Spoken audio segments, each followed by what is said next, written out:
Hello বন্ধুরা, সকলকে স্বাগত কারেন্ট অ্যাফেয়ার্স এর ক্লাসে। এর আগে আমরা এমসিকিউ বেসড আগস্ট মাসের কারেন্ট অ্যাফেয়ার্স এর ক্লাস কমপ্লিট করেছি। দেখো, এনটিপিসি এক্সামে যে লেভেলের এখন কারেন্ট অ্যাফেয়ার্স গুলো আসছে, এমসিকিউ কারেন্ট অ্যাফেয়ার্স পড়া কিন্তু যথেষ্ট নয়। সেই জন্যই আজকে আমরা ডেসক্রিপটিভ টাইপের কারেন্ট অ্যাফেয়ার্স ক্লাস করব সম্পূর্ণ আগস্ট মাসের। পিডিএফ তোমরা ইংরেজিতে পাবে, ক্লাসে থাকো। আমরা সম্পূর্ণটাই বাংলায় ধীরে ধীরে আলোচনা করব। এতে কি হবে, অনেক ছোট ছোট পয়েন্ট যেগুলো তোমরা মনে রাখতে পারবে। তোমরা ক্লাসে শুধু আলোচনাটা শুনে যাও। বন্ধুরা, এই ভিডিওর মাধ্যমে আমরা কি কি টপিক আজকে কভার করব একটু দেখে নাও। প্রথমে আমরা দেখে নেব পিএম নরেন্দ্র মোদী উধমপুর শ্রীনগর বারমুল্লা রেল যে প্রজেক্টটা উদ্বোধন করেছেন সেটা সম্পর্কে আমরা ডিটেলস দেখব। ইউনিয়ন গভর্নমেন্ট লাদাখে ডোমিসিল এবং রিজার্ভেশনের জন্য নতুন একটা আইন চালু করেছে, সেটাও আমরা কভার করব। 16তম সেন্সাস, সেটা 1 অক্টোবর 2026 থেকে হবে, বিস্তারিত দেখব।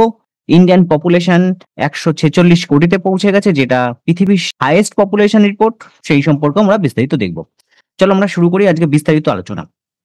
দেখো, প্রধানমন্ত্রী নরেন্দ্র মোদী উধমপুর শ্রীনগর বারমুল্লা রেল সংযোগের একটি উদ্বোধন করেছেন জম্মু কাশ্মীরে। 6ই জুন প্রধানমন্ত্রী মোদী উধমপুর শ্রীনগর বারমুল্লা রেল লিংক উদ্বোধন করেছেন, যা কাশ্মীর উপত্যকা এবং দেশের বাকি অংশের মধ্যে সর্ব আবহাওয়া নিরবিচ্ছিন্ন রেল সংযোগ প্রদান করবে। এটি আমাদের আর্থ সামাজিক দিক থেকে আরো এগিয়ে নিয়ে যাবে। প্রধানমন্ত্রী নরেন্দ্র মোদী দুখানা বন্দে ভারত এক্সপ্রেস ট্রেনের উদ্বোধনও করেছেন।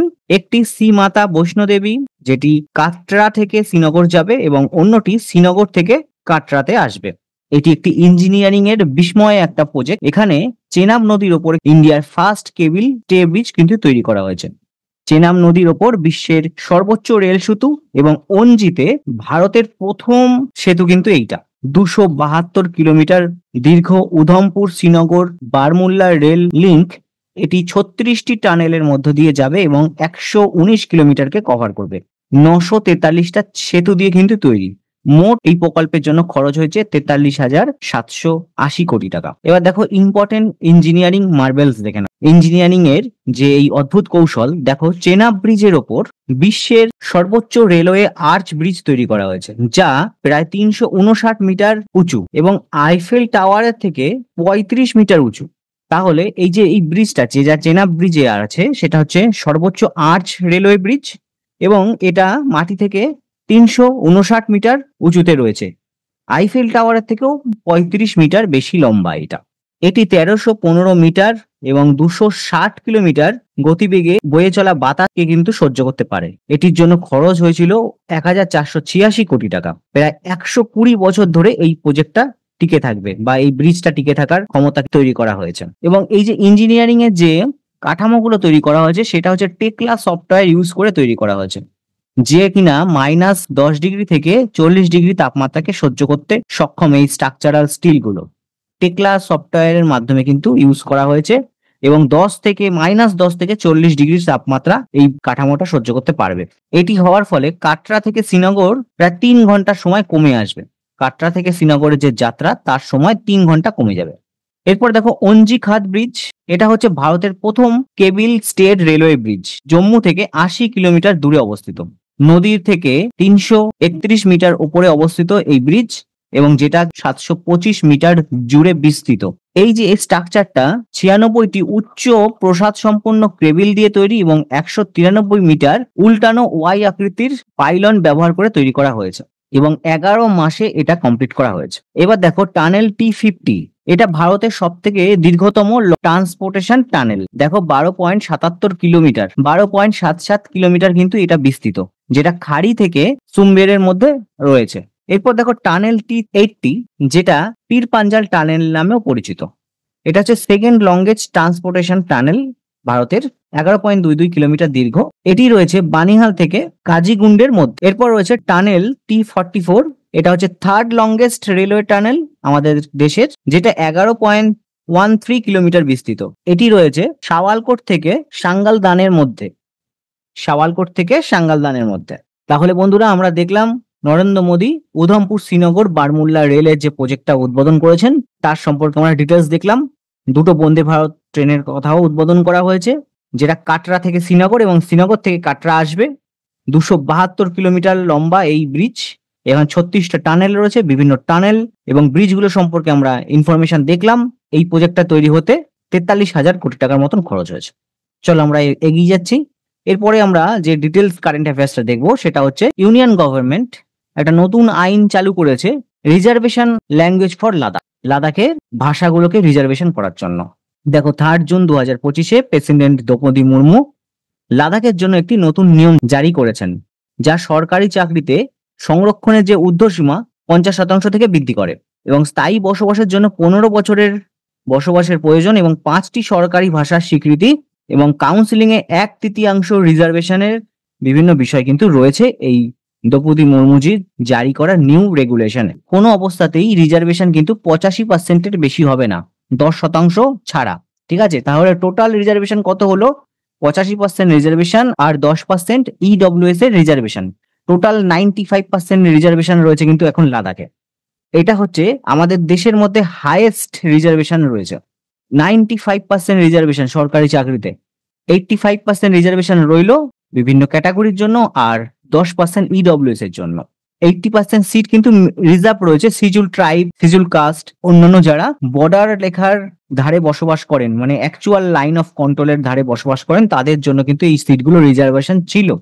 10% ইডব্লিউএস ধরে এখন টোটাল 95% রিজার্ভেশন। দেশের মধ্যে সর্বোচ্চ রিজার্ভেশন কিন্তু এখন লাদাখে। এরপর দেখো Ladakh autonomous hill development council amendment regulation 2025। লাদাখের এই অটোনোমাস হিল ডেভেলপমেন্ট কাউন্সিলিং এর যে অ্যামেন্ডমেন্ট হয়েছে সেখানে বলা হচ্ছে 1/3 অফ দ্য সিট, 1/3 আসন কিন্তু মহিলাদের জন্য রিজার্ভেশন থাকবে। কোথায়? লে এবং কার্গিল হিলের যে ডেভেলপমেন্ট কাউন্সিল সেখানে। এরপরে রেগুলেশনটা হলো Ladakh civil service decentralisation recruitment amendment regulation. এই রেগুলেশনে বলা হচ্ছে ডোমিসিল হিসাবে গণ্য করা হবে তখনই যখন কোনো ব্যক্তি 15 বছর ধরে ইউনিয়ন টেরিটরিতে বসবাস করেছেন অথবা 7 বছর ধরে পড়াশোনা করেছেন, ক্লাস 10 এবং 12 এর এক্সামিনেশন লাদাখ থেকে দিয়েছেন, তাহলে তারা চাকরির জন্য কিন্তু এখানে ডোমিসিলটা পাবে। এবং লাদাখের বাসিন্দাদের স্বামী বা স্ত্রী এবং সন্তানেরা 10 বছর যদি লাদাখে কর্মরত কেন্দ্রীয় সরকারি কর্মচারীর সন্তান হয়ে থাকে তাহলেও লাদাখের স্থায়ী বাসিন্দা হিসাবে বিবেচিত হবে। তাহলে কি হচ্ছে, 15 বছর লাদাখের টেরিটরিতে থাকতে হবে অথবা 7 বছরের এডুকেশন থাকতে হবে, লাদাখ থেকে ক্লাস 10 বা 12 দিতে হবে, বা তাদের সরকারি কর্মরত স্বামী স্ত্রী 10 বছর ধরে আছে এবং তাহলে তাদের সন্তানরাও কিন্তু লাদাখের বাসিন্দা হিসেবে বিবেচিত হবে। এই রেগুলেশনটাই বল। দেখো লাদাখে সিভিল সার্ভিসের যে ডোমিসিল সার্টিফিকেশনের যে নতুন নিয়ম হলো, এখানে তহসিলদার এবং ডেপুটি কমিশনার কিন্তু এই সার্টিফিকেট ইস্যু করতে পারবে। তহসিলদার এবং deputy commissioner as an appellate authority domicile certificate দেওয়ার অধিকার কমিশনার এবং তহসিলদারদের আছে। তাছাড়া দেখো লাদাখের ল্যাঙ্গুয়েজ রেগুলেশন 2025 করা হয়েছে, সেখানে বলা হচ্ছে লাদাখের সরকারি ভাষা হিসাবে 5টি ভাষা কিন্তু স্বীকৃত করা হয়েছে, যার মধ্যে রয়েছে ভোটি, পুর্গি, হিন্দি, উর্দু এবং ইংরেজি। এই 5টা ভাষাকে কিন্তু অফিসিয়াল ল্যাঙ্গুয়েজ হিসাবে কনসিডার করা হয়েছে। এই রেগুলেশনে আরো বলা হয়েছে যে কালচারাল প্রিজার্ভেশনের জন্য, সাংস্কৃতিক উপস্থাপনের জন্য কিন্তু সিনা, ব্রোস্কাট, বাল্টি এবং লাদাখি যে কালচারাল বিষয়গুলো রয়েছে সেগুলোকে কিন্তু সমর্থন করার কথাও বলা হচ্ছে এই রেগুলেশনগুলো। জম্মু কাশ্মীর পুনর্গঠন আইন 2019 এর অধীনে লাদাখ দ্বিখণ্ডিত করার এবং কেন্দ্রশাসিত অঞ্চল আইনসভা ছাড়াই হিসেবে নতুন পরিচয় দেওয়ার পরপরই রাজ্যের মর্যাদা, স্থানীয়দের জন্য চাকরি, কার্গিল ও লাদাখের জন্য সংসদীয় আসন এবং ভারতীয় সংবিধানের 6ষ্ঠ তফসিলে সুরক্ষার জন্য দাবি করা হয়েছে।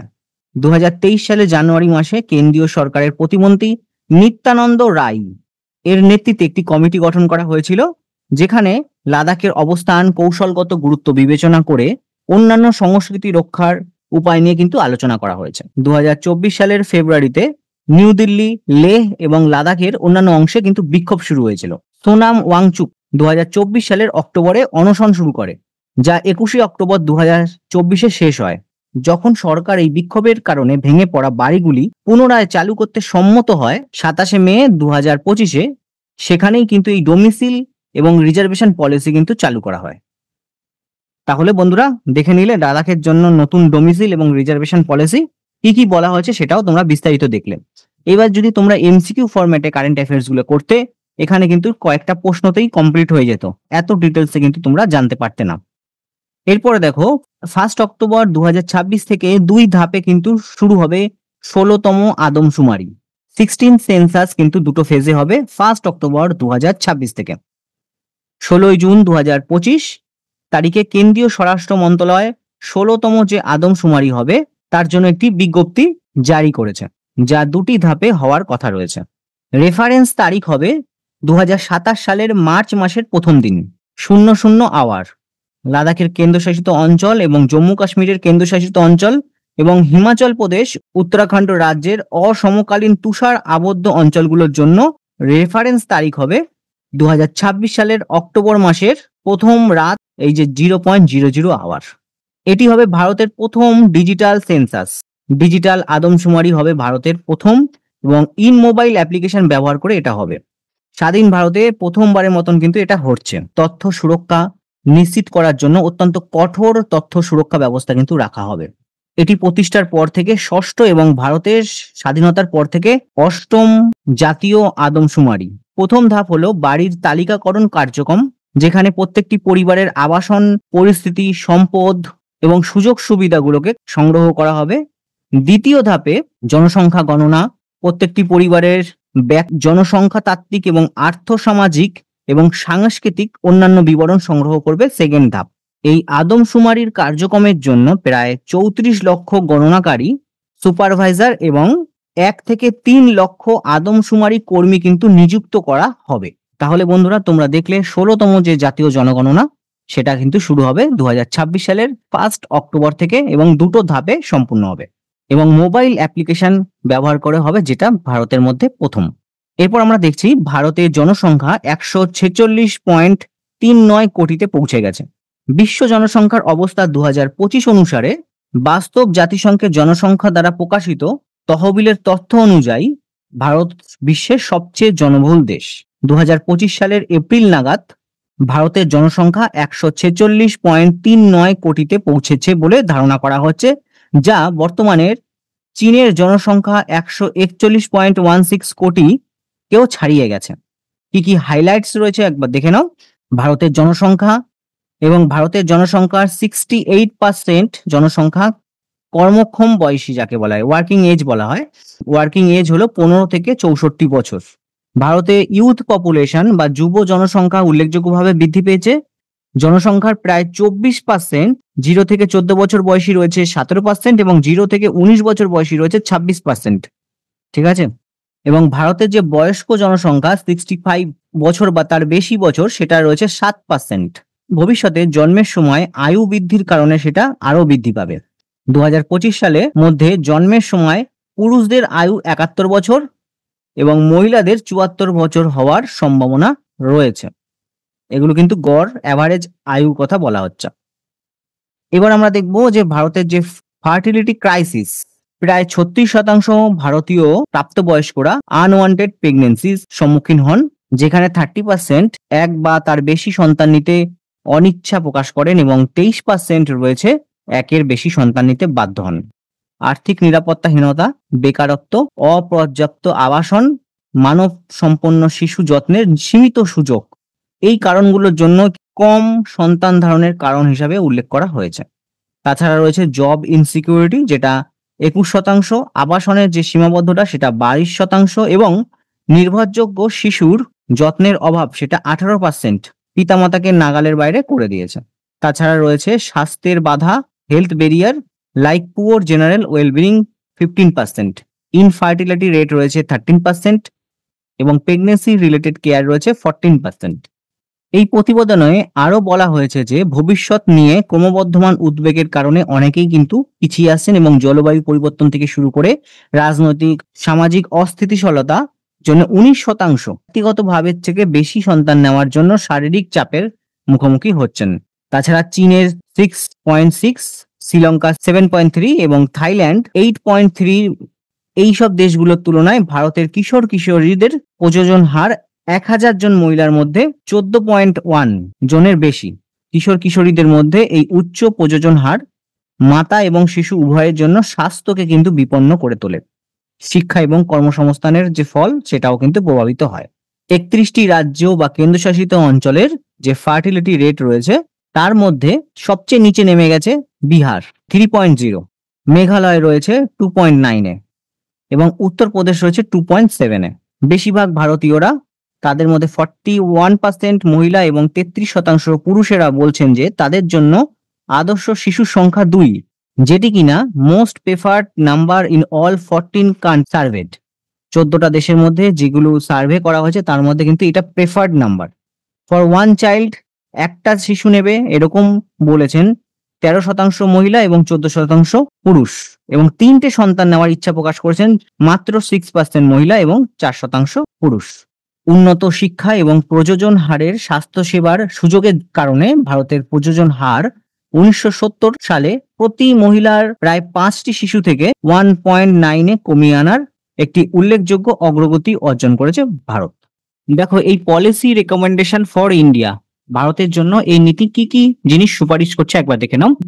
গর্ভনিরোধক এবং নিরাপদ গর্ভপাত, মাতৃস্বাস্থ্য, বন্ধ্যাত্ব যত্নের জন্য যে সার্বজনীন অ্যাক্সেস সহ যৌন প্রযোজন স্বাস্থ্য পরিষেবা আরো সম্প্রসারণ করার কথা নীতিতে বলছে। তাছাড়া রয়েছে দেখো শিশু যত্ন, শিক্ষা, আবাসন, কর্মক্ষেত্রে নমনীয়তা, বিনিয়োগের মাধ্যমে উন্নত কাঠামো ইত্যাদি জিনিসগুলো করা। ওয়ার্ক প্লেসে যে বাধা সেগুলো কিন্তু দূর করার কথা বলা হয়েছে। অবিবাহিত ব্যক্তি, এলজিবিটিকিউ ব্যক্তি, অন্যান্য প্রান্তিক গোষ্ঠীর জন্য পরিষেবা সম্প্রসারণ করার কথা আরো বলা হয়েছে, এবং সর্বোপরি সাক্ষরতা বৃদ্ধির কথাও কিন্তু এই রিপোর্ট সাজেস্ট করছে। ঠিক আছে, এরপর আমরা দেখব 2027-28 সাল নাগাদ ভারত রাফায়েল ফিউলেজেস নিজে তৈরি করবে। মেড ইন ইন্ডিয়া রাফায়েল ফিউলেজেস 2027 এবং 28 সাল নাগাদ তৈরি হবে, এবং সেটি হায়দ্রাবাদে এর উৎপাদন কেন্দ্র কিন্তু খোলা হচ্ছে। ম্যানুফ্যাকচারিং ফেসিলিটি হায়দ্রাবাদেই হবে।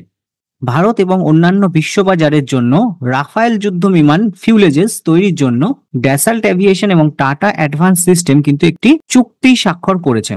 2027-28 সাল নাগাদ হায়দ্রাবাদে এই প্রথম ফিউলেজেস গুলি চালু হওয়ার কথা বলা হয়েছে, এবং এই যে সুবিধাটা এটা প্রত্যেক মাসে 2টো করে রাফায়েল সরবরাহ করবে বলে আশা করা হচ্ছে, এবং এই চুক্তির মাধ্যমে ভারত ফ্রান্সের বাইরে রাফায়েল যুদ্ধবিমান ফিউলেজেস তৈরির ক্ষেত্রে প্রথম দেশ হতে চলেছে। ফ্রান্সের বাইরে ভারত প্রথম দেশ যে রাফায়েল যুদ্ধবিমান তৈরি করছে। TASL এরা মূলত রাফায়েলের মূল কাঠামো তৈরি করবে, যার মধ্যে রয়েছে সম্পূর্ণ রেয়ার ফিউলেজেস মানে পেছনের অংশ। 2025 সালে ভারত এবং ফ্রান্স নৌবাহিনীর জন্য 2030 সালের মধ্যে 26টি রাফায়েল মেরিন জেট কেনার জন্য প্রায় 63,000 কোটি টাকার একটি চুক্তি স্বাক্ষর করেছে। এই চুক্তিতে প্রযুক্তিগত স্থানান্তর এবং ভারতের রক্ষণাবেক্ষণ উৎপাদনের সুবিধা অন্তর্ভুক্ত রয়েছে। ভারতীয় বিমান বাহিনী ইতিমধ্যে 36টা রাফায়েল পরিচালনা করছে। Indian air force already operate 36 Rafale. ঠিক আছে, এবার দেখো ফ্রান্স এবং ভারত ছাড়াও রাফায়েল 4.5 এই জেনারেশনের যুদ্ধ বিমানটা মূলত মিশর, কাতার, সংযুক্ত আরব আমিরাত, গ্রিস, ইন্দোনেশিয়া, ক্রোয়েশিয়া, সাইবেরিয়া বিভিন্ন দেশে অর্ডার অনুযায়ী মোতায়েন করা হয়। এই যে তোমাদের ড্যাসাল্ট অ্যাভিয়েশনের কথা বললাম, এটি হচ্ছে রিলায়েন্স ইনফ্রাস্ট্রাকচারের সাবসিডিয়ারি। রিলায়েন্স এরোস্ট্রাকচারাল লিমিটেড বা RAL 18 জুন 2025 অ্যানাউন্স করেছে তাদের এই স্ট্র্যাটেজিক পার্টনারশিপ এবং manufacture Falcon 2000 business executive jet Bharat এবং বিশ্বের মার্কেটের জন্য। ঠিক আছে, যেটি কিন্তু তৈরি হবে মহারাষ্ট্রের নাগপুরে, এবং 2028 সাল নাগাদ ভারতের মাটি থেকে প্রথম Falcon 2000 made in India Falcon 2000 কিন্তু 2028 সাল নাগাদ উড্ডয়নের লক্ষ্য কিন্তু নির্ধারণ করা হয়েছে। 2028 সাল নাগাদ ফ্যালকন 2000 ভারতের মাটি থেকে প্রথম উড়বে, এই লক্ষ্য নির্ধারণ করা হয়েছে। এরপর দেখো নাভা বা Navya, a new skill initiative for adolescent girl. Nava হলো কিশোরী মেয়েদের জন্য একটি নতুন দক্ষতা অর্জনের উদ্যোগ। 24 জুন 2025 কেন্দ্রীয় নারী ও শিশু উন্নয়ন মন্ত্রক MWCD ministry of woman and child development with the help of ministry and skill development এই নাভা লঞ্চ করেছে। এটি হচ্ছে nurturing appreciation through vocational training for youth adolescent girl. তরুণ কিশোরীদের বৃত্তিমূলক প্রশিক্ষণের মাধ্যমে তাদের ভোকেশনাল ট্রেনিং কিন্তু হবে। চালু করা হয়েছে উত্তরপ্রদেশের সোনভদ্রে। কি কি হাইলাইট আছে এত ডিটেলস এটা লাগবে না, শুধু জেনে নাও যে নাভা এটা আছে নিউ স্কিল ইনিশিয়েটিভ কিশোরী মেয়েদের জন্য তাদের বৃত্তিমূলক শিক্ষার জন্য কিন্তু এই চালু করা হয়েছে নাভা। এখন এখানে অনেক কি হাইলাইট রয়েছে তোমরা পড়ে নিতে পারো, অতটা লাগবে না। আমরা পরবর্তী যে কারেন্ট অ্যাফেয়ার সেটাই যাচ্ছি। 2025-26 সালে অর্থবর্ষের প্রথম 6 মাসে Mahatma Gandhi national rural employment guarantee স্কিমের ব্যয়ের যে সীমা রয়েছে সেটা নিয়ে আলোচনা করব। মহাত্মা গান্ধী গ্রামীণ কর্মসংস্থান গ্যারেন্টি প্রকল্প, Mahatma Gandhi national rural employment guarantee scheme, যেটা সংক্ষেপে MGNREGS এর অধীনে প্রথম 6 মাসে 2025-26 সালে বার্ষিক বরাদ্দের 60% সীমাবদ্ধ করা হয়েছে। এই কর্মসূচিকে মাসিক ব্যয় পরিকল্পনা বা ত্রৈমাসিক ব্যয় পরিকল্পনা আওতায় আনা হয়েছে। 2017 সালে অর্থ মন্ত্রণালয় কর্তৃক এই প্রকল্পের ব্যয় নিয়ন্ত্রণ করা হয়। গ্রামীণ উন্নয়ন মন্ত্রকের তথ্য থেকে দেখা যায় গত কয়েক বছর ধরে প্রায় 70% ফান্ড সেপ্টেম্বরের মধ্যেই শেষ হয়ে গেছে, যেখানে সাপ্লিমেন্টারি যে অ্যালোকেশন রয়েছে সেটা ডিসেম্বর এবং জানুয়ারি থেকে শেষ হয়। এবং এই যে বকেয়াটা, এই যে 2025-26 সালে প্রায় 3,262 কোটি টাকা এবং 2024-25 সালে প্রায় 19,200 কোটি টাকা, এটা ক্লিয়ার করলেই 50% বাজেট খরচ হয়ে যাবে। এবার কি কি ইস্যু রয়েছে এই স্পেন্ডিং ক্যাপের মধ্যে মহাত্মা গান্ধী জাতীয় গ্রামীণ কর্মসংস্থান গ্যারান্টি প্রকল্পের মধ্যে?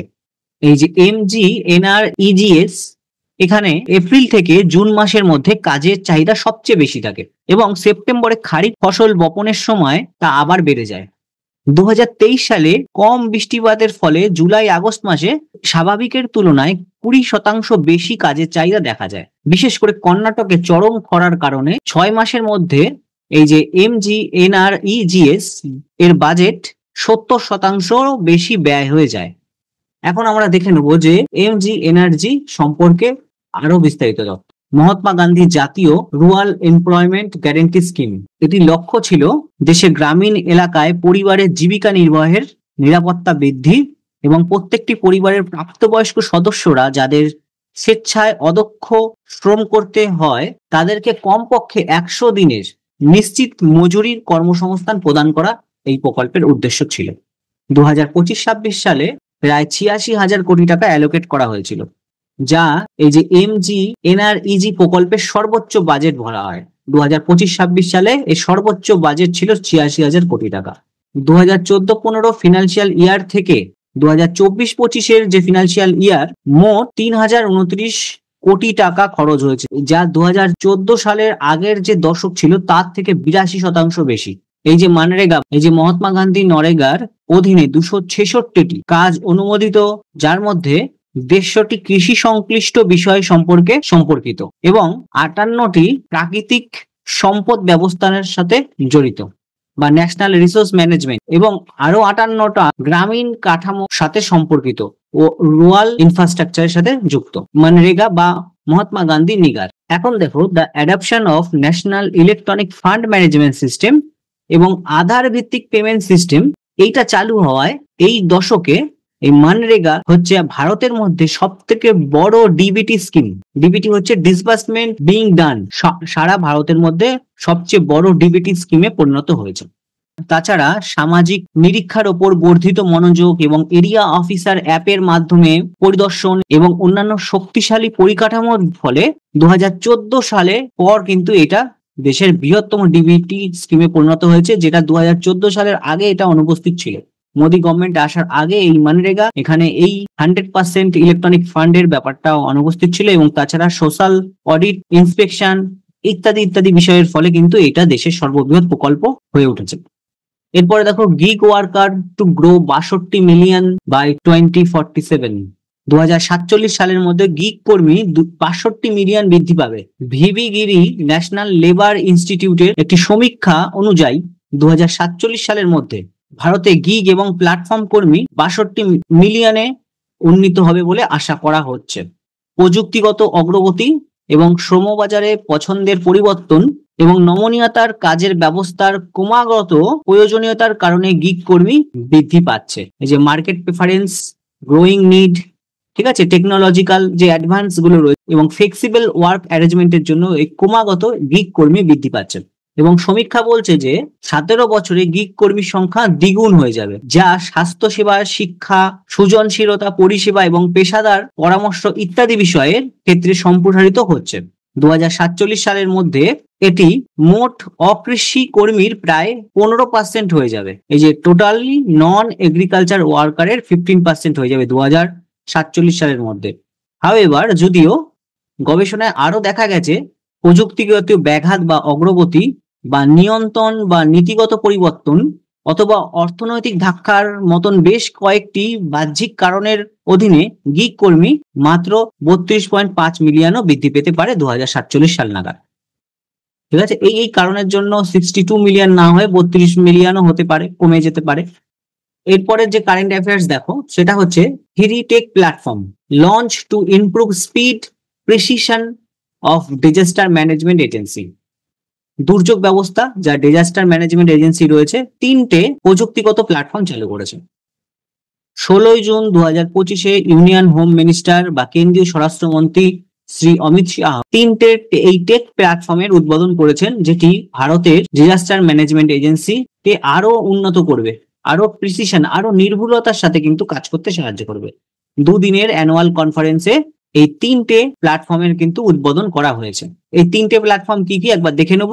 Integrated control room emergency response, ICR-ER, মানে জরুরি অবস্থায় যেটা করবে কি, স্যাটেলাইট ডেটা স্ট্রিমিং এর মাধ্যমে দেশ জুড়ে দুর্যোগগুলোর রিয়েল টাইম ডেটা জানাবে।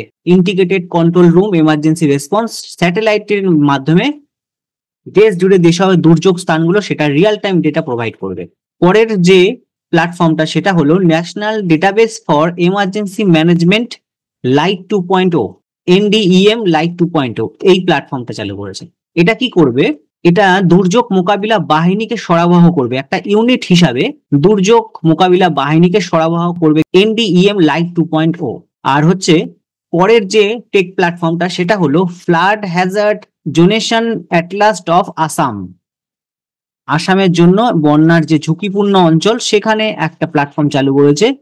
এটা করবে কি, বন্যা নিয়ন্ত্রণ কর্তৃপক্ষকে বন্যা এবং তার প্রভাব এবং নদীর যে জল রয়েছে তার যে রিয়েল টাইম কতটা লেভেল সেটা কিন্তু জানাবে।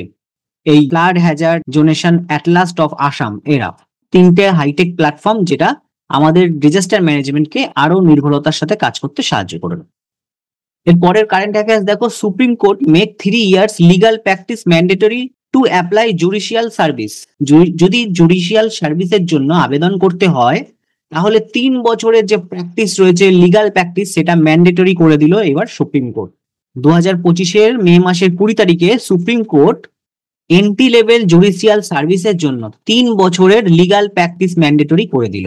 দেশের সমস্ত হাইকোর্ট এবং রাজ্য সরকার এই পরিষেবার বিধি সংশোধন করতে পারবে।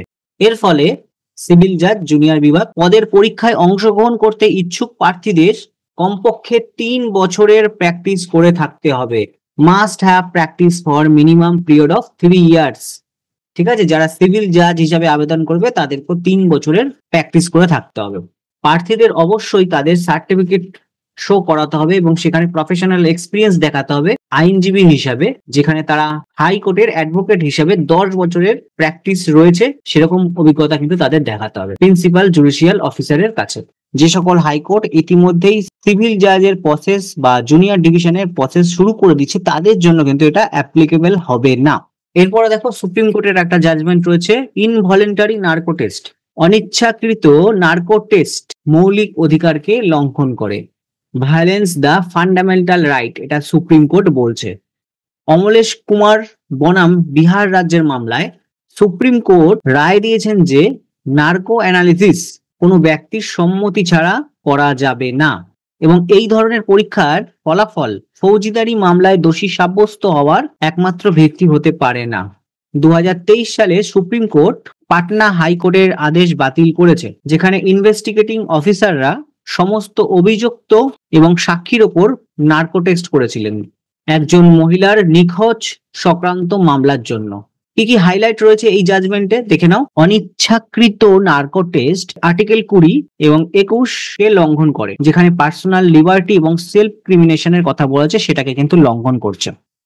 যথাযথ পর্যায় এবং পর্যাপ্ত সুরক্ষা ব্যবস্থা সহ স্বেচ্ছাসেবী নার্কো বিশ্লেষণ পরীক্ষার অনুমোদিত হতে পারে। তবে এই ধরনের পরীক্ষার ফলাফল কেবল দোষী সাব্যস্ত হওয়ার ক্ষেত্রে একমাত্র ভিত্তি হবে না, এটা কিন্তু সুপ্রিম কোর্ট বলে দিয়েছে। নার্কো টেস্ট করলেই যে এটাই একমাত্র ভিত্তি হবে দোষী সাব্যস্তের জন্য, এটা কিন্তু হবে না, এটা সুপ্রিম কোর্ট বলে দিয়েছে। এবং ভলেন্টারি নার্কো টেস্ট হতে পারে পর্যাপ্ত সুরক্ষা ব্যবস্থা মেনে। একজন অভিযুক্ত স্বেচ্ছায় নার্কো পরীক্ষার জন্য আবেদন করতে পারে। যদি এই ধরনের আবেদন করা হয়, তাহলে পরীক্ষার অনুমতি দেওয়ার আগে সংশ্লিষ্ট আদালতকে সম্পূর্ণ পরিস্থিতি সম্পর্কে জানাতে হবে, যার মধ্যে স্বাধীন সম্মতি বা ফ্রি কনসেন্ট অন্তর্ভুক্ত রয়েছে, এবং সাবধানতার সাথে এটাকে মূল্যায়ন করতে হবে। এটা সুপ্রিম কোর্টের পর্যবেক্ষণ। যিনি অ্যাকিউজড হয়েছেন বা অভিযুক্ত, তাকে যে নার্কো টেস্ট করতেই হবে এরকম কোনো বাধ্যবাধকতা নেই। প্রসঙ্গত 30 এপ্রিল 2025 সুপ্রিম কোর্ট রায় দেয় যে ই গভর্নেন্স এবং কল্যাণ বিতরণ ব্যবস্থায় অন্তর্ভুক্তিকরণ অর্থপূর্ণ ডিজিটাল অ্যাক্সেস জীবন স্বাধীনতার মৌলিক অধিকারের একটি অংশ। সমাজে প্রান্তিক, সুবিধা বঞ্চিত, দুর্বল, প্রতিবন্ধী এবং ঐতিহাসিকভাবে বঞ্চিত অংশগুলোকে এটি অন্তর্ভুক্ত ডিজিটাল ইকোসিস্টেম প্রদান করবে।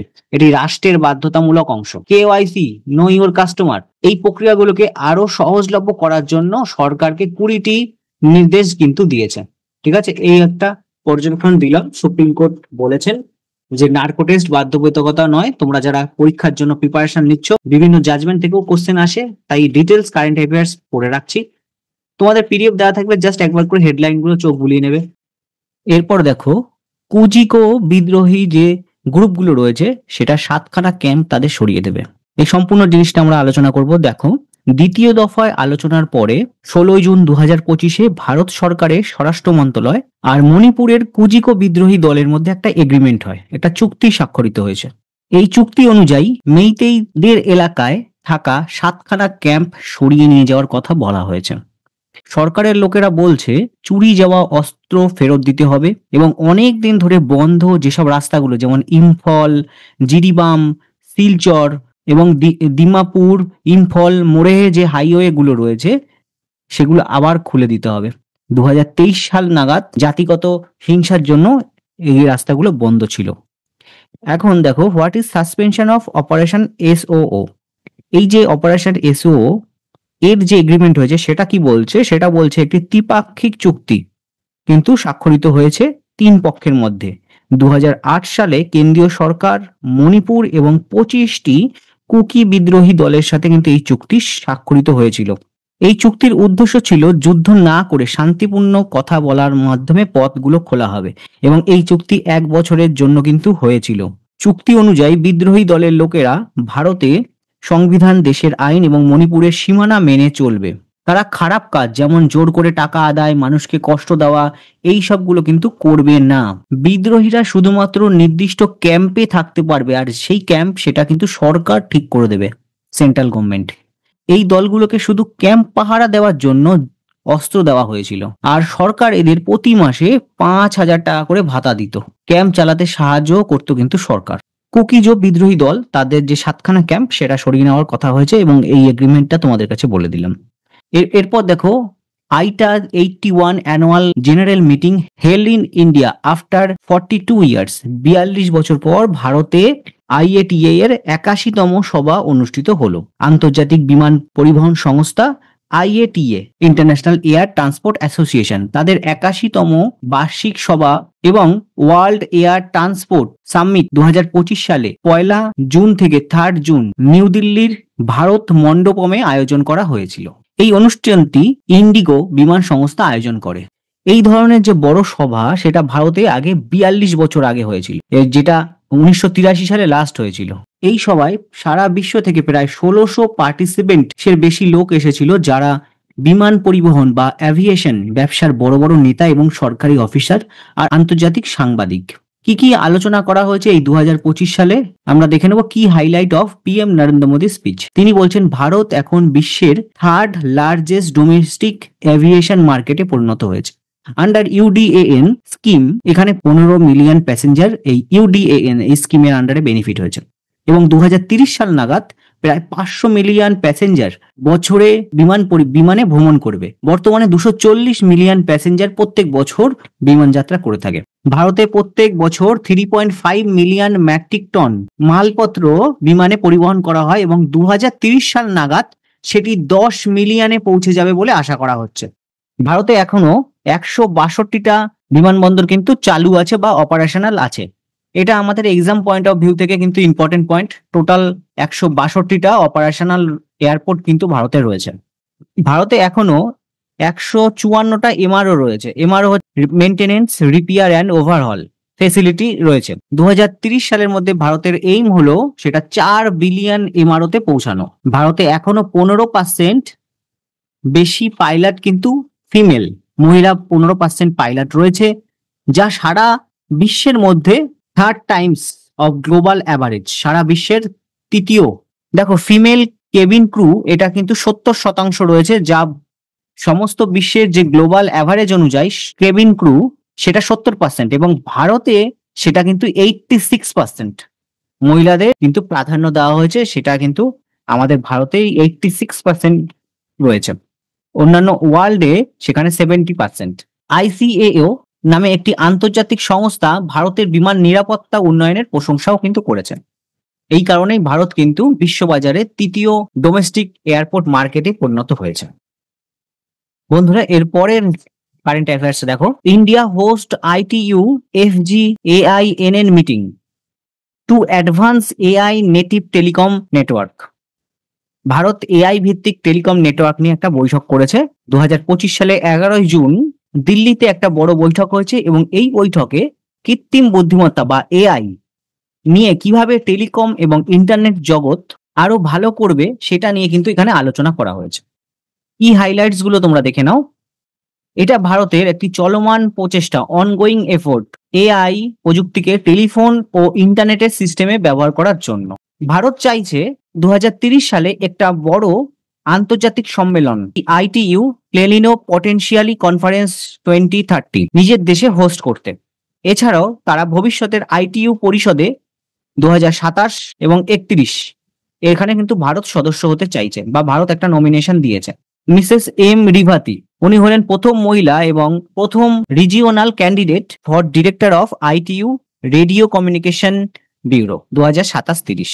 তারপরে দেখো FGAINN 13 জুন একটি মজার প্রতিযোগিতা হয়েছিল, যেখানে সবাই মিলে প্রোগ্রামিং এ করে নতুন নতুন আইডিয়া দেখিয়েছে। এতে কলেজ এবং ইন্ডাস্ট্রির আরো নতুন কোম্পানি, স্টার্ট আপ লোকেরা একসাথে কিন্তু কাজ করেছে। এই প্রতিযোগিতায় 3খানা দল কিন্তু পুরস্কার জিতেছেন।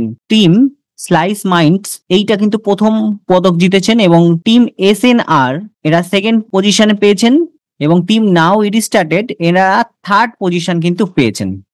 এবং স্পেশাল রিকগনিশন দেওয়া হয়েছে টিম নেটএক্স, তাদের সম্পূর্ণ মহিলা টিমকে, এবং টিম OMACS তাদের এক্সিলেন্ট মেন্টরশিপের জন্য কিন্তু পুরস্কার পেয়েছে। এরপরে দেখো চণ্ডীগড় কিন্তু প্রথম স্থান অধিকার করেছে পারফরমেন্স গ্রেডিং ইন্ডেক্স 2.0 তে।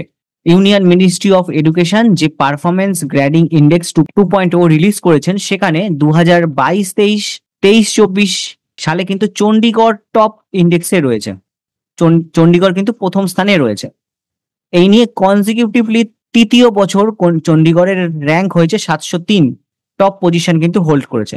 এর পরের স্থানেই রয়েছে কিন্তু পাঞ্জাব 631 স্কোর নিয়ে, তারপরে রয়েছে দিল্লি।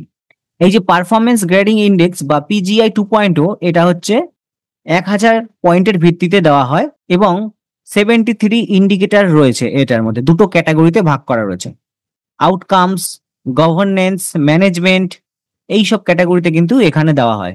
তাছাড়াও 6খানা ডোমেন রয়েছে, learning outcomes, infrastructure facilities, equality, governance process প্রভৃতি বিষয়ে কিন্তু পারফরমেন্স চেক করা হয়, যেখানে চণ্ডীগড় কিন্তু প্রথম স্থান অধিকার করেছে। এই নিয়ে 3বার চণ্ডীগড় কিন্তু টপ র্যাঙ্ক করলো।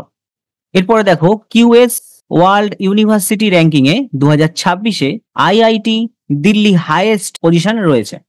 সমস্ত ভারতের IIT গুলোর মধ্যে কিন্তু IIT Delhi QS world university ranking এ প্রথম রয়েছে। ভারত কিন্তু 4র্থ মোস্ট রিপ্রেজেন্টেটিভ কান্ট্রিজ হয়েছে QS ওয়ার্ল্ড ইউনিভার্সিটি র্যাঙ্কিং এ। প্রথম স্থানে রয়েছে ইউনাইটেড স্টেট, তারপরে ইউনাইটেড কিংডম, তারপরে রয়েছে 3য় স্থানে চায়না, এবং 4র্থ স্থানে কিন্তু আমাদের ভারত। 54টা ইউনিভার্সিটি কিন্তু ফিচার করা হয়েছিল এই বছরে। এর মধ্যে 12খানা ইন্ডিয়ান ইনস্টিটিউট অফ টেকনোলজি ছিল, আমাদের 12টা IIT ছিল। এই 12টা IITর মধ্যে দিল্লি IIT কিন্তু প্রথম স্থান পেয়েছে।